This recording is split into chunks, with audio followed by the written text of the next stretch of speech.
ইরানের প্রেসিডেন্ট ইব্রাহিম রাইসিকে বহনকারী একটি হেলিকপ্টার রোববার দুর্ঘটনার কবলে পড়ে। এই ঘটনা নিয়ে এখন বিশ্বজুড়ে তোলপাড়, কারণ দুর্ঘটনার পর থেকে এখন পর্যন্ত খোঁজ মেলেনি সেই হেলিকপ্টারের।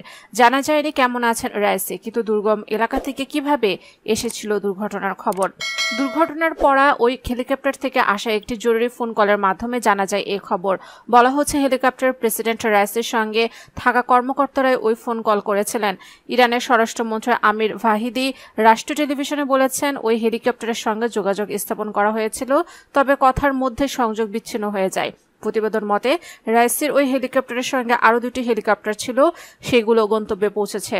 আর ইরানের প্রেসিডেন্টকে বহনকারী যে হেলিকপ্টারটি বিধ্বস্ত হয়েছে সেটি যুক্তরাষ্ট্রের তৈরি বলে জানা গেছে। রোববার সন্ধ্যার দিকে ইরানের উত্তর পশ্চিমাঞ্চলের দুর্গম পাহাড়ি অঞ্চলে হেলিকপ্টারটি বিধ্বস্ত হয়। এখন পর্যন্ত প্রকাশিত বিভিন্ন ছবি এবং ভিডিওগুলো থেকে নিশ্চিত হওয়া গেছে যে ইরানের প্রেসিডেন্ট ইব্রাহিম রাইসি এবং তার সঙ্গীদের বহনকারী হেলিকপ্টারটির মডেল বেল 212। এটি যুক্তরাষ্ট্রের তৈরি। প্রতিবেদনে বলা হয়, 2 ব্লেডের মাঝামাঝি আকারের হেলিকপ্টারটিতে 15টি আসন রয়েছে। এর মধ্যে পাইলটের জন্য 1টি আসন এবং বাকি 14টি যাত্রীদের জন্য। তবে ফ্লাইট ক্রু এবং সম্ভাব্য নিরাপত্তা কর্মী সহ রাইসিকে বহন করা হেলিকপ্টারটিতে ঠিক কতজন আরোহী ছিলেন তা এখনও স্পষ্ট নয়।